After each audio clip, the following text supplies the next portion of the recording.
Hi there, I'm Dr. Vivian Lowe, and you're on vlmd Rounds, a podcast on medical science and tools to optimize your health. Now, before I start, I just want to remind you that I do some live stream events, and you can find the schedule for that on my website, vlmd.com. VYVYANELOHMD.com. And these are sessions where people drop in and they ask me questions or they tell me what they want to hear about on these episodes. And I've certainly had a lot of fun with them. I hope you'll show up at one of them. It was at my very first live stream event that Mr. Blue, you requested an episode on fructose, which I did a few episodes ago. But you had actually requested an episode on fructose and uric acid. I didn't forget, but I just thought it was a lot to squeeze into one episode. So today I am going to fulfill the second half of that request. We will be talking about uric acid. Let's go. We'll start with nitrogenous bases. What are nitrogenous bases? If you remember your DNA, and your DNA is made up of a sugar phosphate backbone on two strands, and then we have these bases that will base pair with each other on the different strands, right? And in humans, we have 4 bases in the DNA, and these are adenine, guanine, thymine, and cytosine. So the adenine always binds to thymine, the cytosine always binds to guanine, and those are the rules of base pairing. But in terms of the family of bases that they come from, actually adenine and guanine belong to the purine family, and then thymine and cytosine belong to the pyrimidine family. And these bases obviously are really important, as you saw, for DNA, for RNA, but especially adenine and guanine, they are also involved in the formation of ATP and GTP, so they are energy carriers as well in our body. And they also act as signaling molecules. So, I'm partial to them. It's like when you have kids and all your kids are lovely, but you're partial to some of them or one of them, right? And I think all the bases are great, but the purines, I think, are more interesting, shall we say, than the pyrimidines, at least in my opinion. So that's my bias there. So today we're going to focus on the purines, the adenine and the guanine. Now, when we talk about these compounds, we can make them from scratch in our body, and that would be called de novo synthesis. So making it from scratch, right? The problem with that is that doing de novo synthesis would consume a lot of resources in terms of energy and other compounds. So we need proteins for that. We need 5 ATPs, right, to make those purines from scratch. So it's a very costly process for the cell. So an easier way to do this and to get those purines would be the salvage pathway. And the salvage pathway is essentially, recycling from cells that have broken up, that have died. So as part of the cleanup, we can salvage these bases and reuse them, right? So that's a good thing. We like recycling. Now, in terms of breaking down these purines, there's a specific catabolic pathway that we're going to be talking about.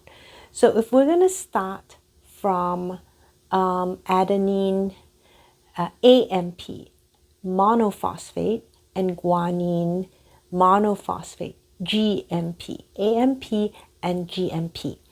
And I'm going to take you through the pathway for their breakdown, and you'll hear a lot of names thrown at you. I don't want you to be overwhelmed. By the end of this episode, I think you'll be comfortable and familiar with them. But I just, I'm going to take you down this pathway, and we'll talk about why it's important as we go on into the episode. All right.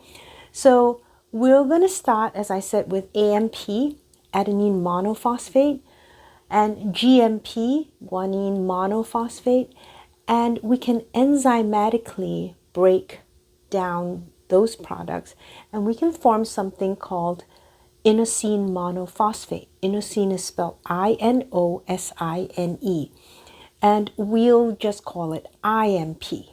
All right, and then we can take IMP and use an enzyme to break it down further into inosine, and inosine is also a purine. Okay, so we went from adenine and guanine monophosphates, and eventually we got to inosine. Now we can use an enzyme to act upon inosine, and we will make the compound hypoxanthine, and then further break it down to xanthine. And now with xanthine, we can use an enzyme called xanthine oxidase, and we end up with uric acid. So as you can see, uric acid belongs to the lineage of purines, right? It belongs to the house of purines as opposed to the house of pyrimidines, okay? And it is the end product in humans for purine breakdown or purine catabolism.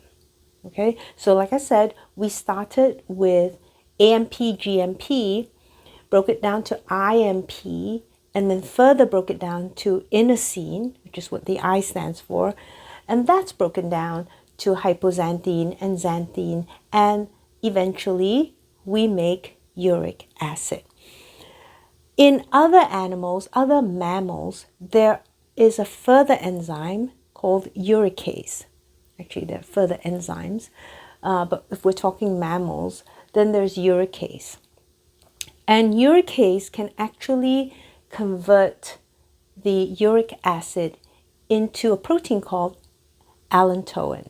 Okay, so there's one more step in other mammals, but the big apes and humans don't have that last step in the breakdown of purines. In the case of humans, we actually have the gene for this. The problem is that it's not functional, so we don't make the protein to actually do that breakdown step. Okay, so we basically now will just end up with uric acid. But other mammals, as I said, can take that uric acid, which, I'm sure you've heard, can be quite inflammatory, and process it even further and make allantoin. And allantoin is harmless and neutral, and then we can just get rid of that and pee it out. Okay, so that's one of the first things that you have to remember, that we don't have uricase, and so we can't break the uric acid down further through enzymatic action. So what's the significance of this? I mean, why do we care, and what's the big deal about how this uric acid is made? Well, basically our bodies are really smart, and we do things for a reason. And making uric acid this way is a way to break down the purines, but it's another way also to help the cell out in times of stress, in times of hypoxia, for example. Okay, so let's take the example of a muscle cell. Let's imagine you've gone to the gym and you've been doing your resistance training. Maybe you did some metabolic conditioning that day too. You worked yourself hard, right? And as a result of that, the muscle cells are consuming a lot of ATP, and they've used up quite a lot of ATP. And now the ATP levels in your muscle cells drop. Well, that's not a good thing because you're not done with your workout yet. You still have another 20 minutes to go. So we need some ATP fast, right? So now when we break down ATP, then we use the energy stored in one of the phosphate bonds, right? And that's used as energy to fuel whatever activities the cell needs to do. And we're left with ADP.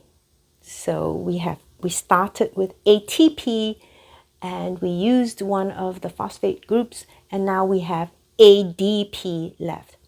So when you've been working your muscle cells hard, we've been consuming the ATP, we get an accumulation of ADPs from the usage of those ATPs.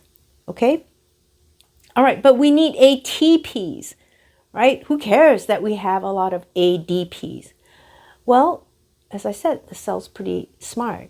Your body's very smart. And so it figures, hey, you know, we can use those ADPs, and this is what we'll do. So if you take 2 ADP molecules, right, and I'm just going to hold it up here like with my fingers, and each hand I'm holding up 2 fingers, right, and the 2 fingers each represent the phosphate. So we have 2 on one hand and 2 on the other hand because we have 2 ADPs here. Now, what if we took one of the phosphate groups from one of the ADPs and donated it to the other ADP? Okay, and so now one of the ADPs gets a phosphate group and becomes ATP. So now I have 3 fingers on my left hand. And then since we donated one phosphate group, that ADP now is AMP, right? And I'm holding 1 finger up on my right hand, okay? So you can see that we can generate some ATP that way just by moving the phosphate groups from one ADP molecule to another, and then we have ATP on that molecule. But because we donated one phosphate group, we are now left with I almost gave you the finger. If I had turned it around, it would have been giving you the finger. But no, now we're left with ATP and AMP. Okay? And, you know, we have this reaction and it can go both ways. We can take ATP and AMP and convert it back to 2 molecules of ADP. Right? So it's reversible. However, it's not to your muscle cells' advantage to accumulate more ADP, right? You're using off those ATPs, you're accumulating ADPs as it is. Why would you want to make more? No, what you really need would be the ATPs, and you need to make sure that we drive the reaction forward in that direction, converting the ADPs into AMP and ATP. All right, so how are we going to do that? Well, one thing you don't want to do is let the ATP and the AMP accumulate, okay? Because then it's just going to, if we start accumulating those molecules, we're just going to drive the reaction back towards the opposite direction and just form more ADPs again. Well, the ATPs are easy to deal with because we're just going to use them. We're still in our workout, okay? The AMPs, though, what are we going to do with the AMPs? Got to get rid of them and keep that reaction going forward so that we take all the ADPs that we have and make more AMPs and ATPs.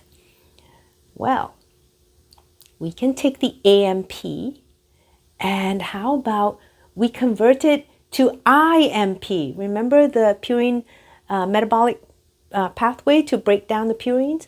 So we take the AMP, right? And we're going to break it down and make IMP. And then we can make inosine. And then we can make hypoxanthine. And then we can make xanthine. And then we make uric acid, right? So we have now removed the AMP. And this will help continue to drive the reaction forward so that these ADP molecules will continue to form AMP and ATP. And that's one way that you can salvage some ATP out of the situation and help the cell out, right? Because that's ultimately what we need. Your cell is very good at sensing energy levels, and when it's low and the ATPs are going down, it decides that it's going to do this, right? To generate more ATPs. And this is very helpful in your muscle cell when you're working hard. It's also very helpful in situations of hypoxia, for example. And we've known, for example, that people who live at high altitudes in hypoxic environments, they actually have more uric acid in their blood, right? Because we are, again, driving that reaction forward and forming more uric acid. There's also another reason we're going to talk about that soon, okay? So there is this drive to kind of help the cell out and give it some energy in a situation of low energy. Now, does that sound familiar to you?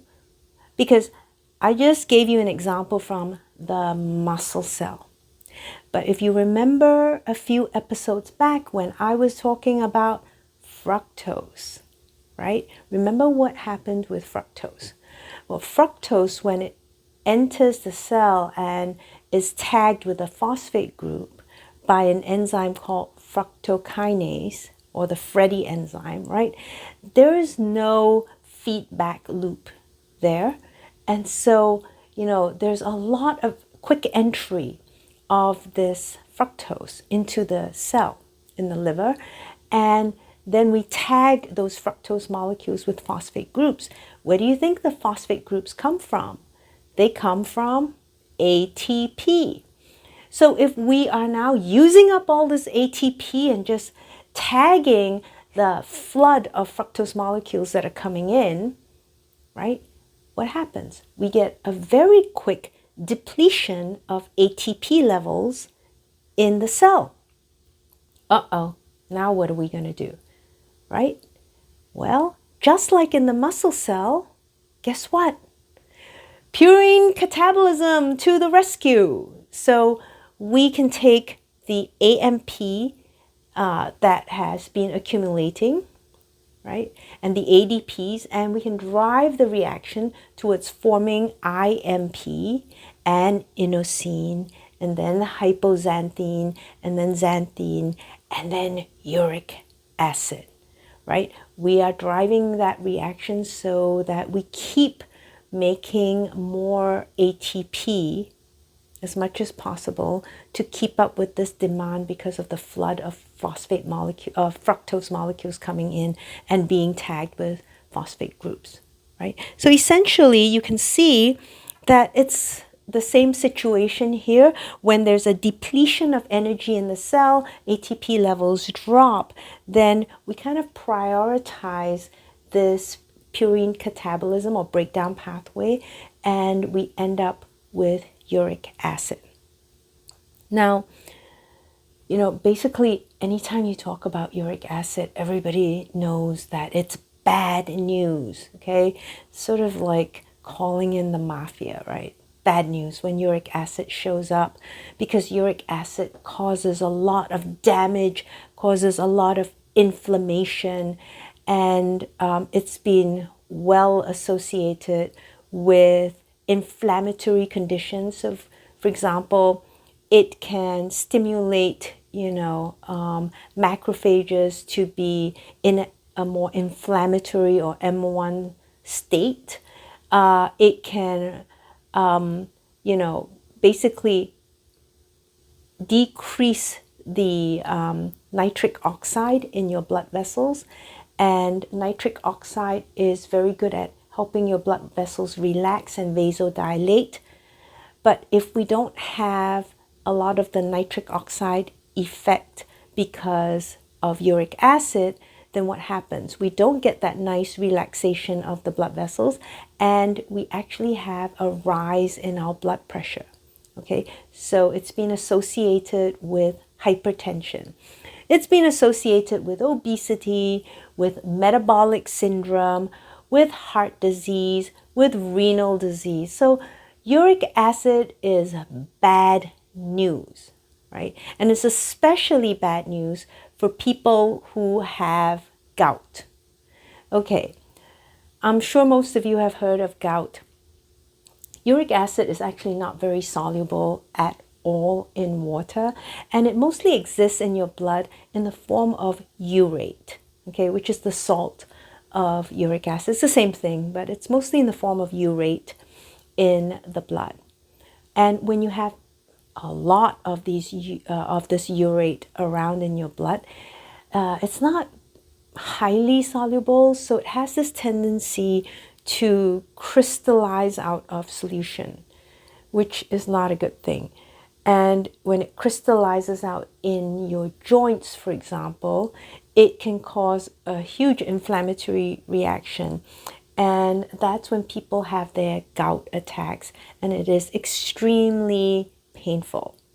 Okay, so, once we have this excessive crystallization out, and we can crystallize it in stones, in kidney stones as well. So as you can see, these urate crystals cause a lot of problems.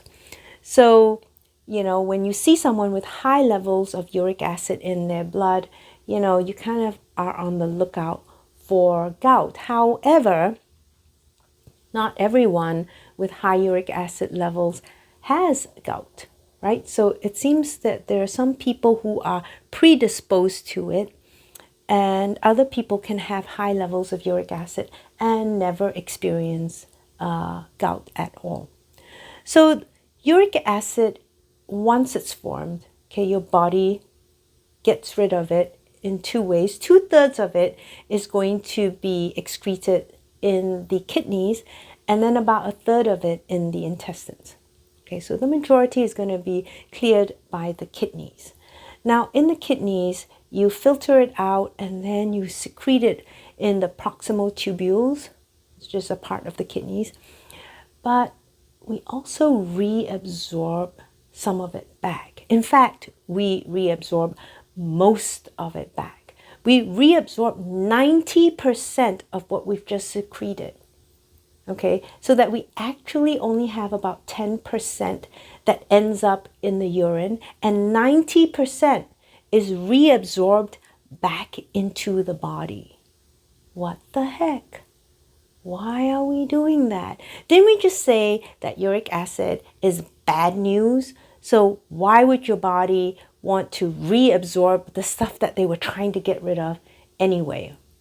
It kind of reminds me when I was a med student and I did a medical elective in Brazil. And we were in the Amazon. My friend Carm and I were in the Amazon. And one weekend we got out and did a jungle trip with a guide. And we got into one of these canoes. We were paddling on the Amazon River, right? It was late at night. And there were these lights in the distance. And they were just kind of, a lot of them in the water. And the guide said, "Those are alligator eyes." And I was like, whoa, alligator eyes. And then I'm like, Carm, if those are alligator eyes, why are we rowing towards the alligators? Shouldn't we be rowing away from them, right? And the guy was like, no, you want to see these? No, we didn't. But anyway, my whole point is, if something's bad news, why do you want to have more of it? You want to get rid of it, right? You don't want to row towards the alligators. You want to get away from it. You don't want to reabsorb more uric acid. You want to dump it out as much as you can. So why is your body doing this?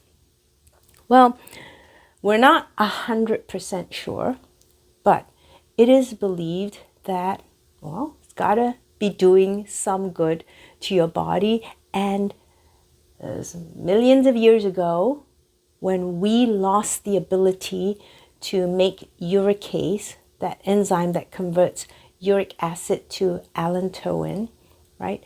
That was about the time that we lost the ability to make our own vitamin C in our bodies. Okay, so most animals can make their own vitamin C, and I think guinea pigs can't, and there's probably one or two others that can't, and humans can't make their own vitamin C. So around the time that we lost the ability to make our own vitamin C, well, as you can imagine, vitamin C is a great antioxidant, right?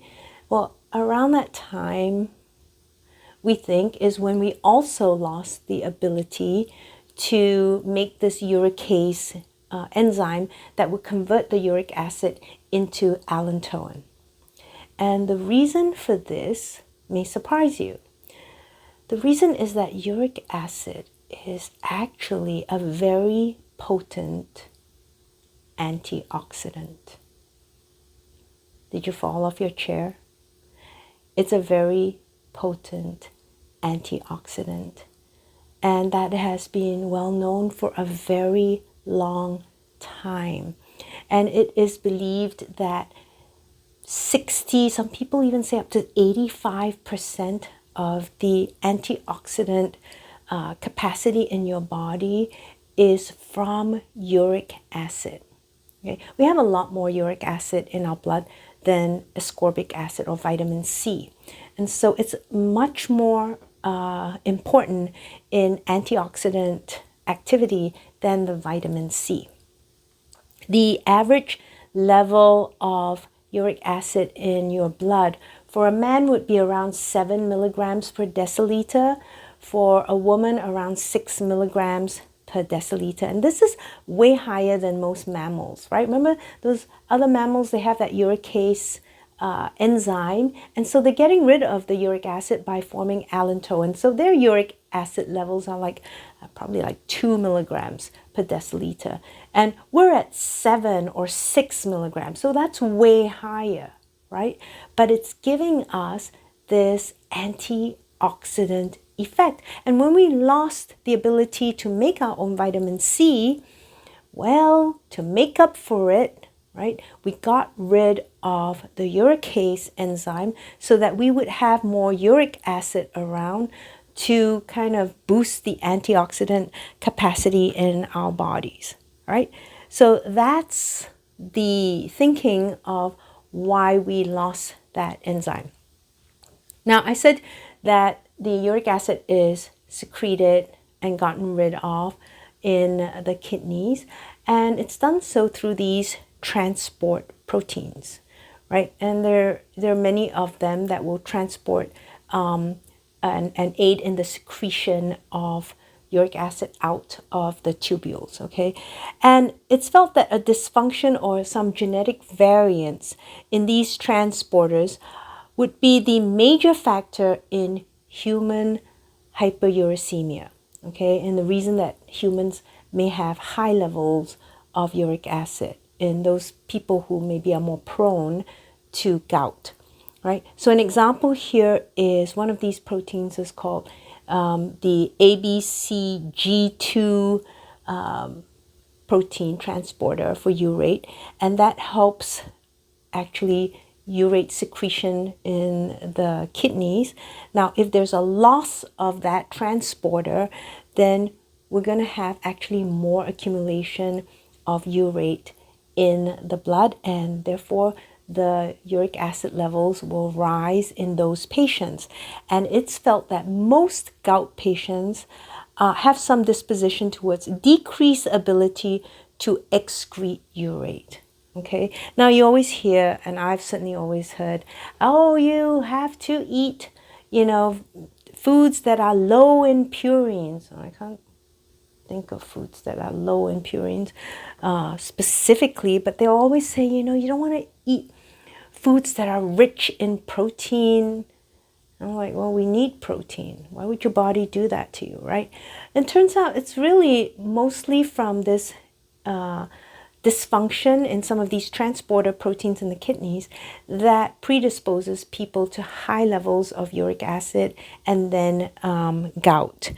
And not so much in the diet, although overconsumption of fructose, as you know, could actually be one of those factors, dietary factors that can lead to hyperuricemia. So again, no overconsumption of fructose.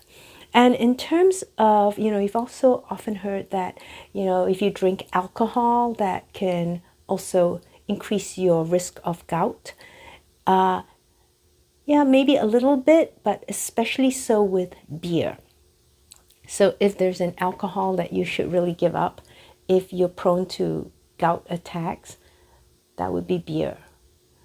But anyway, you should give up alcohol because it's a class 1 carcinogen, and I'll do an episode on that another time. All right, but yeah, avoid too much fructose. And if you are still going to drink alcohol, but you have gout, you probably want to cut out the beer. Okay, let's go back to talking about uric acid now as an antioxidant. Now, again, I want to emphasize this because you always hear about how inflammatory uric acid is.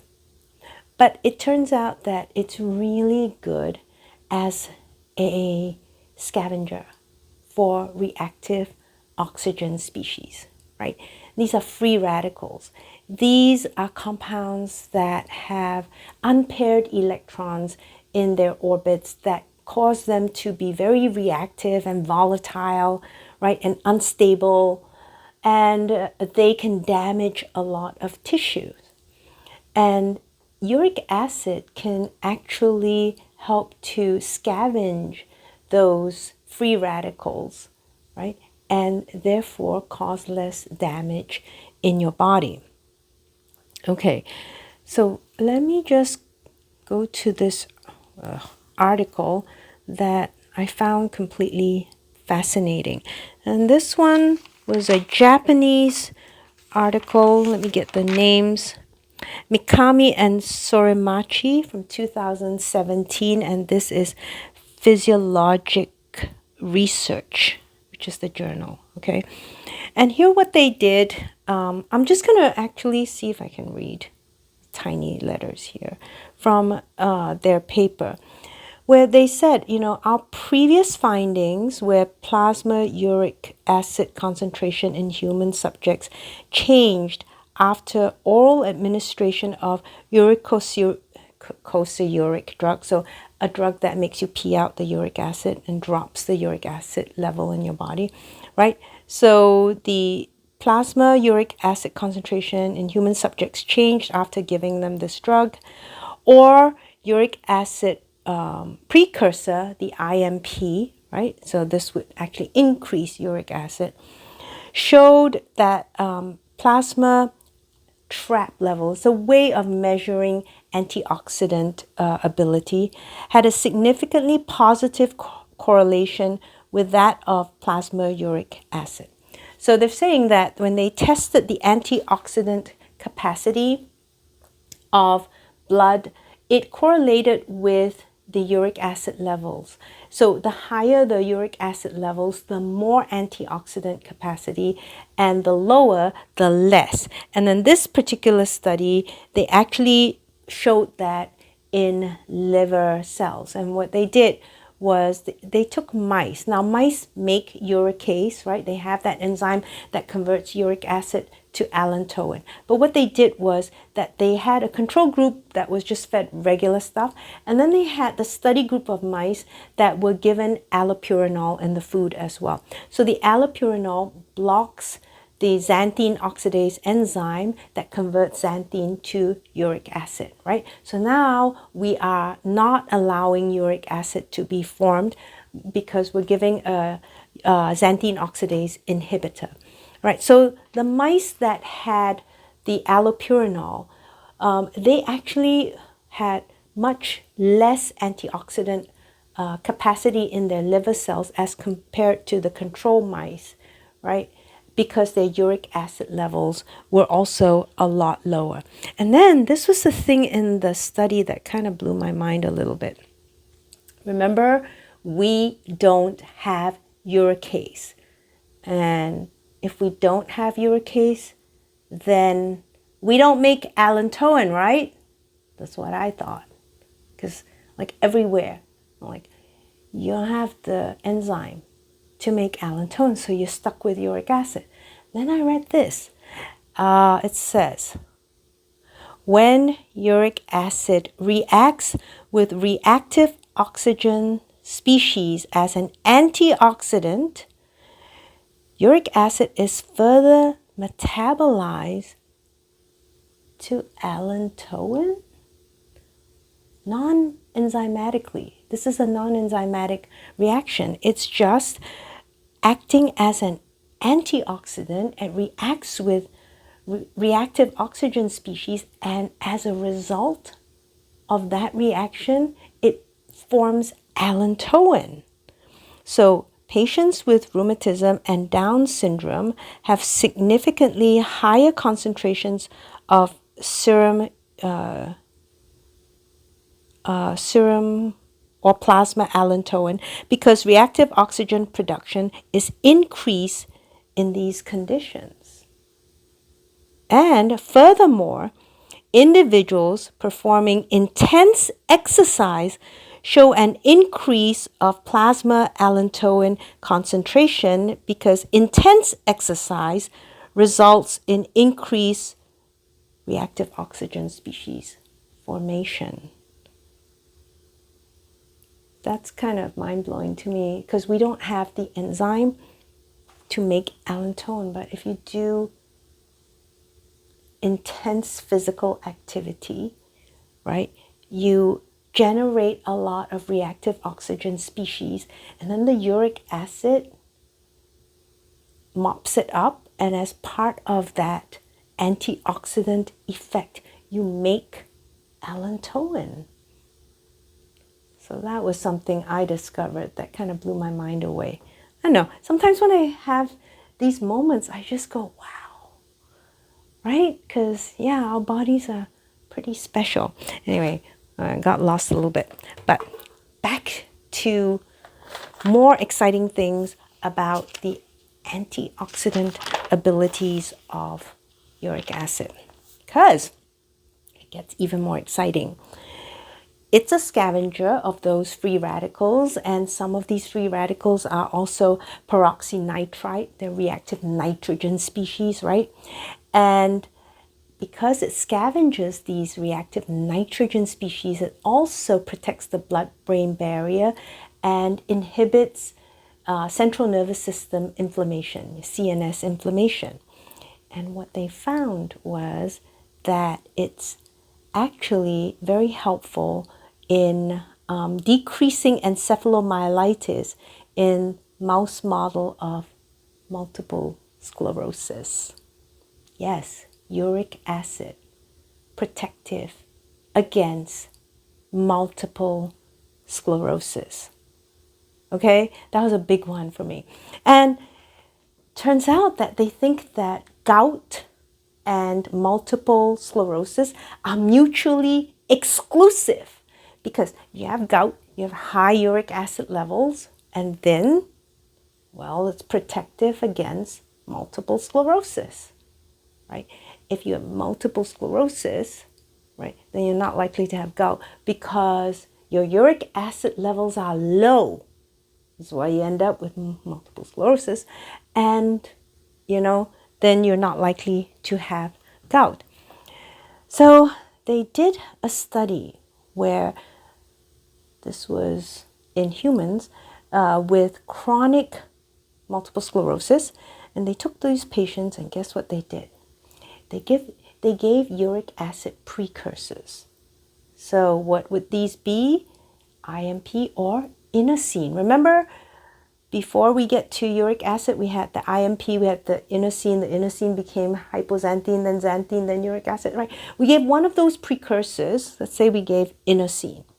So they gave inosine to people with chronic multiple sclerosis, and they dropped their serum uric acid levels they increased, yes, their serum uric acid levels from 4 to 9 milligrams per deciliter. So it works, right? You give them the inosine, you give them the precursor, and you make more uric acid. So your levels of uric acid go from low, 4, to pretty good, 9 milligrams per deciliter. And guess what?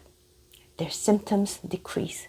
They got better. They didn't have any relapses in the whole year that they were followed. That was pretty mind-blowing, right? That you could give a uric acid precursor to stimulate more uric acid formation to decrease symptoms in patients with multiple sclerosis. And there's suggestion that it may be helpful in other conditions of hypoxia to the brain, ischemic strokes, for example, as well, and other neurodegenerative disorders such as Parkinson's. Yeah, Parkinson's. So Parkinson's is a degeneration of the dopaminergic neurons in a part of the brain called the substantia nigra. And I'm sure, you've encountered patients or people who have Parkinson's, or you've seen them on TV or something, and they have slow movements. They tend to have a flat sort of expression on their faces. They have a resting tremor, and they also have cognitive impairment. And it's believed that they're, having these symptoms, part of it is due to increased oxidative stress and mitochondrial dysfunction in the brain. And they've noticed that decreased serum uric acid levels are associated with disease progression. And when they've done population studies, they found that people with higher serum uric acid levels had reduced incidence of Parkinson's over the almost 10 years that they followed those people. And also in Parkinson's patients, decreased serum uric acid was correlated with, poor cognitive exams. So the lower the serum uric acid levels were, the worse they did on those cognitive exams. And there's even some suggestion that it may be linked to Alzheimer's disease. So Alzheimer's disease, we see oxidative stress and damage by lipid peroxidation in the brain. And we find that, people with Alzheimer's are also more likely to have low levels of serum uric acid and in their blood, right? And, their thinking is, what if we could, like those multiple sclerosis patients, give them some uric acid precursor like inosine? What if we gave them inosine and maybe combined it with ascorbic acid and gave them some huge, antioxidant boost? Would that help their symptoms, right? Now, I'm not saying that this is causative for Parkinson's or for Alzheimer's. Certainly, those are big topics, and someone did request an episode on Parkinson's, which I promise I will get to, and I will be talking about neurodegenerative diseases as well. But, in looking at the connection with uric acid, I think it's fascinating that maybe we should be treating these diseases with uric acid or some uric acid precursor, trying to raise the serum uric acid level. Do you ever think you would hear that? That you're trying to raise serum uric acid levels in anyone, right? Because again, all we hear about with uric acid is how bad it is to the body, right? So what's the deal here? How can it be the good guy and the bad guy at the same time? That's life, isn't it? It's always context that's really important. So yes, it's a very potent antioxidant, but actually uric acid itself forms a lot of free radicals, can generate a lot of free radicals in itself, right? And as we are forming uric acid, we make some hydrogen peroxide, which is not a free radical, but it's a pro-radical, right?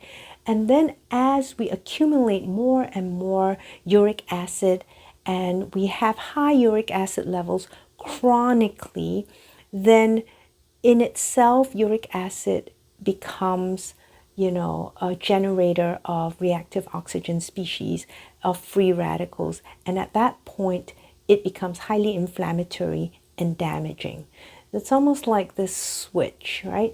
At one level and in an acute situation, it's a way to rescue the cell from low energy situations. And it's a way to also buffer against a lot of these free radicals that may be generated in your body. But under, chronic oxidative stress and high accumulation of uric acid for long periods of time, the uric acid itself becomes a generator of free radicals and can cause a lot of damage. So there's this delicate balance that needs to be maintained. And one of the ways in which we have this kind of turn from the antioxidant effect to the pro-inflammatory effect of the uric acid is through the polyol pathway. Remember the polyol pathway? I've spoken about it a few times. I talked about it definitely in the fructose episode, in the artificial sweeteners episode, in the advanced glycation products episode. So I've mentioned it a few times. Essentially, when you have a lot of accumulation of glucose, then we can convert that glucose to the sugar alcohol sorbitol. And then we can further take that sorbitol and convert it to fructose, right? That's how glucose becomes fructose, and it can go in the opposite direction as well. We can have fructose go to glucose as well. Now, the enzyme that converts the glucose to sorbitol is aldose reductase. And when you have high levels of uric acid accumulate in your blood for a long period of time, what do? You upregulate the formation of aldose reductase. So you increase transcription of the aldose reductase gene, and then we make a lot more aldose reductase. And we basically start prioritizing that polyol pathway, which, as you know, is a highly inflammatory pathway. Okay, so you see how all of these, metabolic pathways are connected, right? I like to think of it sometimes like, Balzac's world. So if you've ever read Balzac, he writes these novels and he has, these characters in them. But in one book, they're the main character. And then when you read another book, it's still in that same world. And, you see the same recurring characters, but it might be a different person who is the main character, right? But the idea is in his books, you see a whole world, you see society from different angles, and you see the connection, right, between these disparate characters and how they make up a whole. And that's how I like to think of the metabolic pathways in our body. It's like this Balzacian world, right? So here we have the uric acid actually stimulating the polyol pathway and causing a lot of damage and inflammation that way as well. So what can I say? I mean, I think that uric acid is fascinating for this reason, and it's maybe a little bit of a lesson because we always assume that, things are black and white, that, okay, in this situation, when you see uric acid, that's always bad. But it's not the case. It turns out that the context is really important, and uric acid can be very helpful, but it can, at the same time, when you push it to the wrong conditions, be very damaging to the body. I would say it's time for our wrap up. Okay, so what do? We started with nitrogenous bases, and we talked about the purines and the house of pyrimidines, okay? And what did we do then? We basically took, oops, sorry, I turned off an alarm.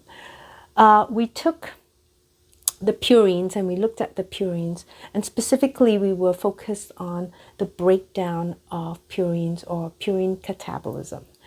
And we can take the purines AMP and GMP and then run them through their breakdown through IMP to inosine to hypoxanthine to xanthine, eventually to uric acid, which is the end product of purine breakdown in our bodies, because we do not possess the uricase gene to further convert that uric acid into that very benign molecule allantoin. Okay, so we're stuck with uric acid.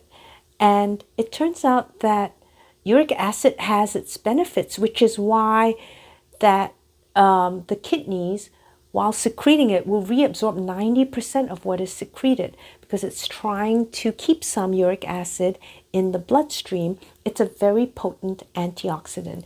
It rescues the cell in times of energy or ATP depletion, right? So it helps the cell out in times of hypoxia and oxidative stress. But as an antioxidant, it scavenges a lot of these reactive oxygen species, and in the process can form allantoin, even though we don't have that enzyme. That's still fascinating to me, right? And then it's even protective in neurodegenerative diseases such as multiple sclerosis and Parkinson's, we think, and maybe even Alzheimer's, right? And so a lot of research really needs to be done there.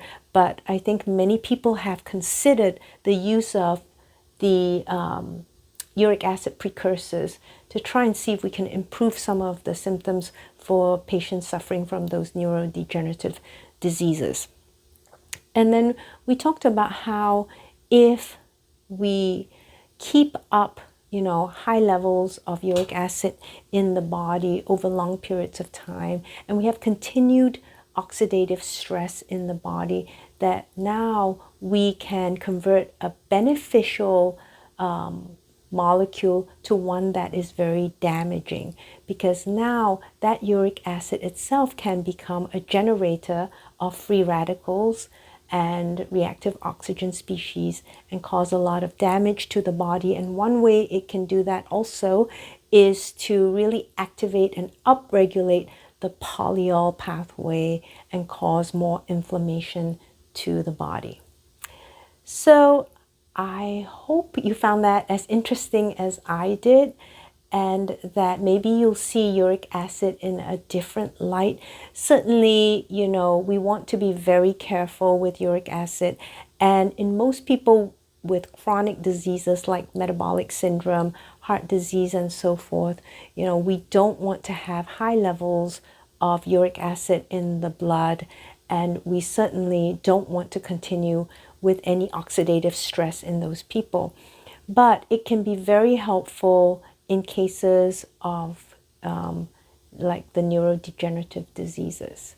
So maybe we can exploit uric acid further in those situations. Okay, Mr. Blue, I hope you enjoyed this episode, and I'll see all of you hopefully at the next live stream event. Please again check out the website, and also consider supporting this channel by liking, subscribing, and maybe sharing this with your friends and family. For now, signing out from VLMD Rounds, I'm Dr. Vivian Lowe, and I sing the body electric. Bye.